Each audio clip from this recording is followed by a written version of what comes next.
Nadia Sirota is a violist living in New York who plays with yMusic and ACME, so two of the most kind of exciting new music groups in New York. She's also a solo artist. She does recordings with pop bands, and she has a radio show on Q2, which is the internet streaming radio station for WNYC.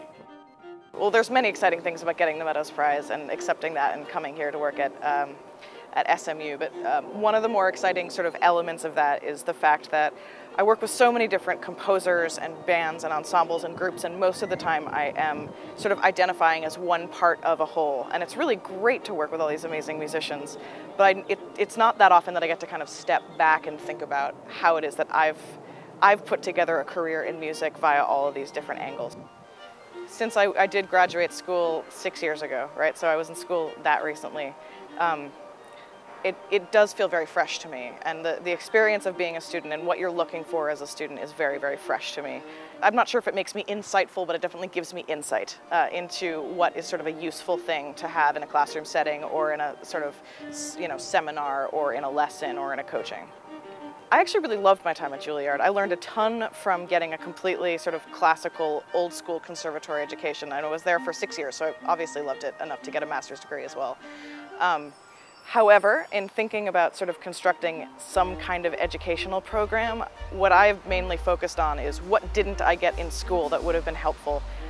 What didn't I get that I use every day? And some of those things are, learning how to play amplified, learning how to work with people if you're not using a notated page.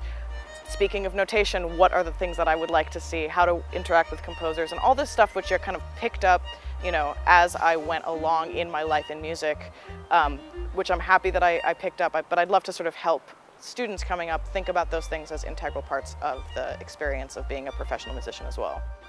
I think that Nadia is an extremely exciting choice for the Meadows Prize. The Meadows Prize is about recognizing people who are kind of coming into a major career, and that's exactly where Nadia is. She's made great choices to kind of stand out from the crowd while having a really solid conservatory training, just like the students at Meadows make a priority for themselves.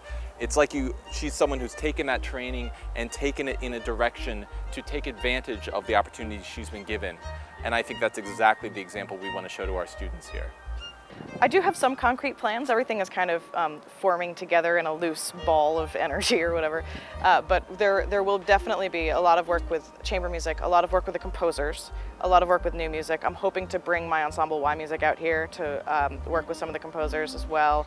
And yeah, I'm keeping things open. I want to do a lot of stuff with electronics and amplification as well. So we'll see what happens. I will feel like I've been very, very successful if students come away from my residency feeling comfortable with the concept of working with living composers, not feeling like music that has been composed recently is necessarily in any style. It's such an exciting moment, actually, in terms of the stuff that's being created. I just hope that students can get from my residency the idea that there is a lot to take in and a lot to work with. I mean, I've spent, let's call it 30 hours right now in Dallas so far, and I feel like I'm already learning so much from the students here. So I can't wait to really dive in and be here for a couple weeks and see what happens.